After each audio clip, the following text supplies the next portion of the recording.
মাই তো মাই হয়। মায়েরাই একমাত্র মেয়েদের কষ্টটা বোঝে, তাই না বন্ধুরা? তো তোমরা সবাই জানো যে কালকে মা এসেছে। তো আজকে মার দ্বিতীয় দিন, মানে পরের দিন সকালবেলার ভিডিও তোমাদের সঙ্গে শেয়ার করছি। চলো সারাদিন, এই একটা দিন যেহেতু কালকে মা ভোরে চলে যাবে, তো একটা দিন মায়ের সঙ্গে কাটানোর সময় ও মুহূর্তটা তোমাদের সঙ্গে ভাগ করে নিই।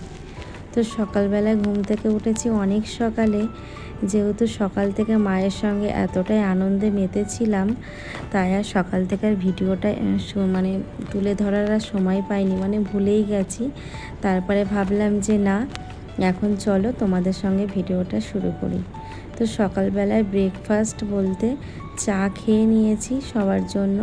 হাজব্যান্ডও এখন বেরাবে, তার জন্য খাবারগুলো এই যে সব রেডি করছি, মানে রান্না বসাবো। আর মা যে সবজিগুলো নিয়ে এসেছিলো, সেই সবজির থেকে কিছু কিছু অল্প অল্প সবজিগুলো বার করব, এক এক দিন এক একটা সবজি রান্না করব। তো আজকে করব কুমড়ো শাক, যেহেতু শাকটা নষ্ট হয়ে যেতে পারে আর শাক তো বেশি দিন ফ্রিজে থাকে না, তাই কুমড়ো শাকটাই বার করে ফেললাম। তো মা এদিকে কিন্তু অনেক কাজই করেছে, আমাকে সেরকম কিছুই করতে দিচ্ছে না। আসলে উল্টোটা, জানো তো, মানে আমার বাড়িতে এসেছে, আমি কোথায় কাজ করব তা না, মা আমাকে সব কিছুই করে দিচ্ছে। জানে যে মেয়ে তো সবসময়ই করে, আর মা তো সবসময় আসতেও পারে না, যেহেতু 6 মাস 1 বছর পর আসে, আমারও সেরকম যাওয়া হয়। মানে বলতে পারো অনেক দিন পর পর মার সঙ্গে আমার দেখা হয়। তো যখনই মনটা খারাপ লাগে আসার চেষ্টা করে, কিন্তু আসতে পারে না, যেহেতু অনেকটা আমাদের দূরত্ব বাড়ির থেকে।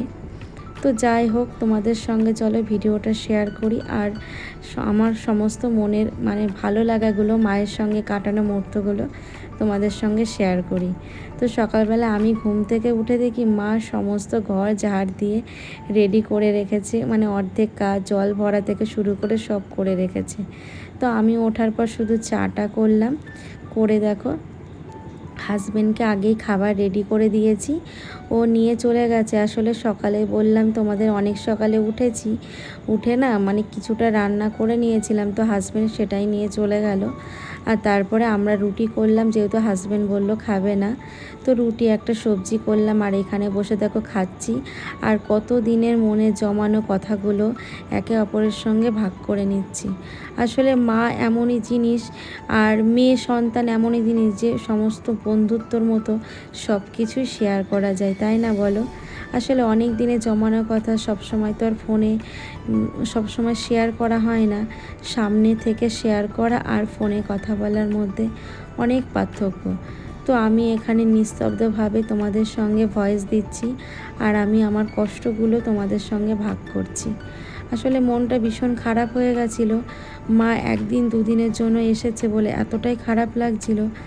আসলে আসলে আমিও তো সব সময় যেতে পারি না। ওই যে মেয়েরা সব কিছুই পারে, সব কিছু ত্যাগ স্বীকার করতে পারে, শুধুমাত্র স্বামী সংসারের জন্যই সব কিছু সন্তানের জন্য ত্যাগ স্বীকার করে, তাই না?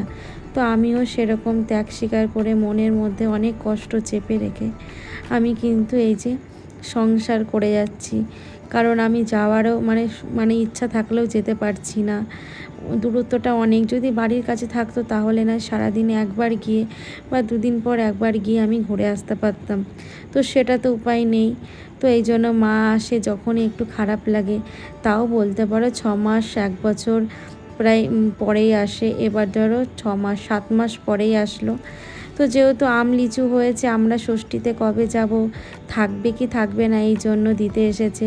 আর বাবা তো সেইভাবে আসেই না, কারণ বুঝতেই পারছো আমাদের চাষি ফ্যামিলি, তো একজন বাড়ি থেকে বেরিয়ে গেলে আর একজন আর সংসার সামলাতে হয়। আসলে একজন মানে সবাই মিলে বেরিয়ে আসলে হয় না, অনেকটাই চাপ থাকে।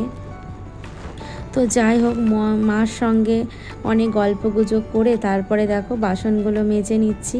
আর এদিকে সবজি বলতে ওই যে কুমড়ো শাকটাও ভালো করে ধুয়ে নিয়েছি। আজকে করব পাবদা মাছ, আর তার সঙ্গে করব কুমড়ো শাক, এই যে মুসুরির ডাল বেটে তার সঙ্গে কিন্তু বড়া করে, এটাই করব। এটা আমার মা শিখিয়েছে, মানে এটা আমি ছোটোবেলার থেকে আমি দেখে আসছি। আমার মা এইভাবেই রান্না করতো, কুমড়ো শাক ডালের বড়ি দিয়ে, মানে মুসুরির ডালের বড়া দিয়ে, মানে খুব ভালো লাগে, টেস্টি লাগে। তো তোমরা যারা খেয়েছো তারা তো জানো, আর যারা খাওনি তারা অবশ্যই কিন্তু রেসিপিটা দেখতে পারো। তো মুসুরির ডালটা না আমি সকালবেলায় ভিজিয়ে রেখেছিলাম। আসলে মুসুরির ডালটা ভিজিয়ে রাখলে না খুব তাড়াতাড়ি পেস্ট হয়ে যায়।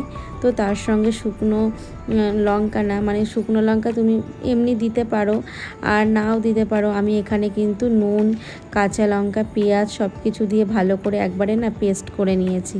তাহলে না গোটা গোটা কাঁচা লঙ্কা বা পেঁয়াজ কুচিয়ে দিলে না মুখে বাঁধে, এই জন্য খেতে আমার অতটা ভালো লাগে না। আর এইভাবে দেখো এক এক করে বড়িগুলো ভেজে নিয়েছি, আর আমার সমস্ত বড়িগুলো ভাজা হয়ে গেছে। এখন রসুন আর পেঁয়াজ ফোড়ন দিয়ে কুমড়ো শাকটা বসিয়ে দেবো। তো এটা কিন্তু একদম স্বাস্থ্যের জন্য ভীষণ ভালো খাবার। তো আমার তো ভীষণ পছন্দ, আমার মাম্মামও ভীষণ ভালোবাসে, আর ওকে ছোটোবেলা থেকে আমি এইগুলোই খাওয়া শেখাই। আর আমার মাম্মাম কিন্তু শাক সবজি খেতে ভালোবাসে, কিন্তু এইভাবে টেস্টি করে দিলে কিন্তু বেশি পছন্দ করে। তো আমার কুমড়ো শাকটা দেখো, এই যে আমি সমস্ত আলুগুলো ভেজে নিয়েছি পেঁয়াজ রসুন ফোড়ন দিয়ে, কাঁচা লঙ্কা দিয়ে। এই যে একটু বেশি ঝালঝাল করে করব, বেশি একটু ঝালঝাল করে না যে কোনো শাক দেখবে খেতে ভালো লাগে। আর তারপরে যে তোমরা দেখেছিলে না মা আম নিয়ে এসেছিলো, সেই আমগুলোর মধ্যে মা বলছে মানে অনেকটা কাঁচা আম আছে। তো সেই কাঁচা আম দিয়ে মা আজকে কিন্তু বলেছে আমি যেহেতু কালকে চলে যাব, তাই আজকে তোকে আচার করে দিয়ে যাই। কারণ এখন কেটে রোদ্দুরে দিলে যা রোদ আছে শুকিয়ে যাবে, আর বিকালে সুন্দর করে আচার করে দেবে, মানে মিষ্টি ঝাল ঝাল আচার, যেটা আমি পছন্দ করি। আর আমি যেটা পছন্দ করি আমার মা কিন্তু সবটাই জানে। আসলে প্রত্যেক মায়েরাই কিন্তু সন্তানের ভালো লাগা মন্দ লাগা সব কিছুই জানে, তাই না বলো? তো মা এদিকে আম কেটে দিয়েছে, আর আমি আর মেয়ে খাচ্ছি। তো মেয়ে দেখো খাবে না, বলছে টক লাগছে, এসে আর দিদুনের মুখের মধ্যে দিয়ে দিল। আর আমার মেয়ে তো ভীষণ খুশি, কারণ দিদুন আছে। আর যেই শুনেছে দিদুন চলে যাবে, তারপর থেকে ওর মনটা খারাপ হয়ে গেছে। আসলে ওর বলে না, আমারও মনটা খারাপ হয়ে গেছে, আর মায়েরও মনটা খারাপ হয়ে গেছে। তো সারাদিন ভীষণ এনজয় করছি, আনন্দ করছি, মায়ের সঙ্গে মুহূর্তগুলো কাটাচ্ছি। তো যাই হোক, তোমাদের সঙ্গে কিন্তু আজকে সেইভাবে রান্নার রেসিপিগুলো শেয়ার করলাম না। তো একবারে দেখো আমি কি কি রান্না করলাম। এখানে কুমড়ো শাক, কাল সকালের একটু সবজি আছে, পাবদা মাছ, ডালের বড়া রেখেছি। ভাতের সঙ্গে হলো, ডালের সঙ্গে খেতে দারুণ লাগে, আর তার সঙ্গে কুমড়ো শাক। তো মা এসেছে, মা অর্ধেক কাজ করছে, আর এইদিকে কিন্তু আমি এই যে রান্নাঘর ক্লিন করে নিলাম, নিয়ে এখন কিন্তু এই যে বাসনগুলো মেজেছিলাম সেইগুলো এই যে এখন ঝুড়ির মধ্যে রেখে দিচ্ছি। আর মা কিন্তু মাম্মামকে স্নান করিয়ে দিচ্ছে। তো মা এদিকে ছাদে রোদ্দুরে গিয়ে জামা কাপড়গুলো কিছুটা এনেছে, সকালবেলা কেচে দেওয়া হয়েছিল। আর হচ্ছে আমগুলো রোদ্দুরে দিয়ে এসছে। আসলে মায়ের হাতে খেতেও ভালো লাগে জানো তো। আমি তো আচারের জন্য বসে আছি, যে মা কখন আচার করবে, সে আচার আমরা খাবো। তো সকালবেলায় তারপরে না এত ব্যস্ততার মধ্যে ঘরটা গোছাতেই ভুলে গেছি। আসলে হাজব্যান্ড যখন ডিউটিতে বেরিয়েছে, একটা জামা খুঁজে পাচ্ছে না বলে দেখতে পাচ্ছ পুরো আলনাটা কিভাবে মানে জামা কাপড়গুলো এলোমেলো করে রেখেছে। তো তোমাদের হাজব্যান্ড কেমন এরকম করে অবশ্যই জানিও। তো আমার তো এইভাবে করে রেখেছে, আমার তো গরমের মধ্যে খারাপও লাগছিল। তো কি করব বলো, জামাটা খুঁজে পাচ্ছেন। আসলে প্রত্যেক দিন তো আমি খুঁজে দিই, আজকে না রান্নাঘরে এতটাই ব্যস্ততা থাকায় তো আমি আর আজকে আর জামা কাপড়গুলো বার করে দিতে পারিনি। তাই নিজে একা বার করতে গিয়ে দেখো সব জামা কাপড়গুলো ছাড়িয়ে রেখেছে। তো সেইগুলোই আবার গুছিয়ে রাখছি। কতটা টাইম চলে যায়, তাই না বলো? তো এইদিকে মা আর মাম্মামের স্নান প্রায় হয়েই গেছে, আর আমি কিন্তু ঘরটা মুছে তারপরে স্নান করে নেব, নিয়ে পুজো দিলে আমার কিন্তু কাজগুলো কমপ্লিট। আসলে মা এসে সারাদিনে না কিভাবে গল্প করে করে না একদম কাটিয়ে দিলাম বুঝতেই পারলাম না। মানে একটা বেলা চলে গেল, দুপুর হয়ে গেল, আবার রাত হবে, আবার সকালবেলা কিন্তু মা বেরিয়েও যাবে। আসলে অনেক ভোরের ট্রেনে যাবে, অনেক দূরে বাড়ি, তো তো সকাল সকাল গেলে না গরমের মধ্যে মানে অনেকটা ভালো হবে, মানে ট্রেনের সিটটাও ফাঁকা থাকবে, আর ঠান্ডা ঠান্ডায় চলেও যেতে পারবে। তো দেখো আমার এদিকে সমস্ত কিন্তু জামা কাপড়গুলো গোছানো হয়ে গেল তোমাদের সঙ্গে গল্প করতে করতে।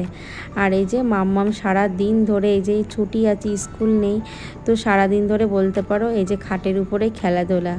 তো যাই হোক, একবারে স্নান করে পুজো দিয়ে এখানে এই যে খাবার বেড়ে নিয়েছি। মাম্মাম, আমি আর মা তিনজনা মিলেই খাবো। আসলে খাওয়ার থেকে বেশি আমাদের কিন্তু গল্পটাই হচ্ছে।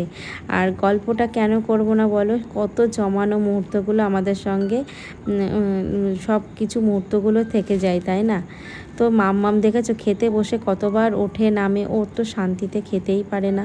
আর এইদিকে আমরা দেখো খাওয়া দাওয়া করছি।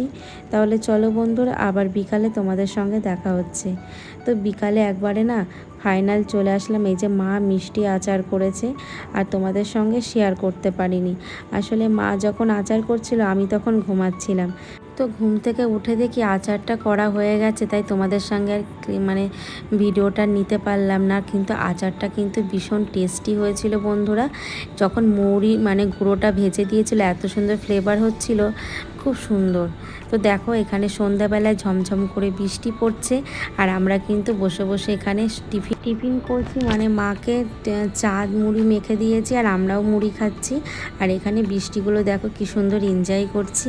তো যাই হোক বন্ধুরা, আর বেশি ভিডিওটা বড় করব না। তোমাদের যদি ভিডিওটা কোনো অংশে ভালো লেগে থাকে অবশ্যই একটা লাইক কমেন্ট করো। সবাই ভালো থেকো, সুস্থ থেকো, টাটা, বাই।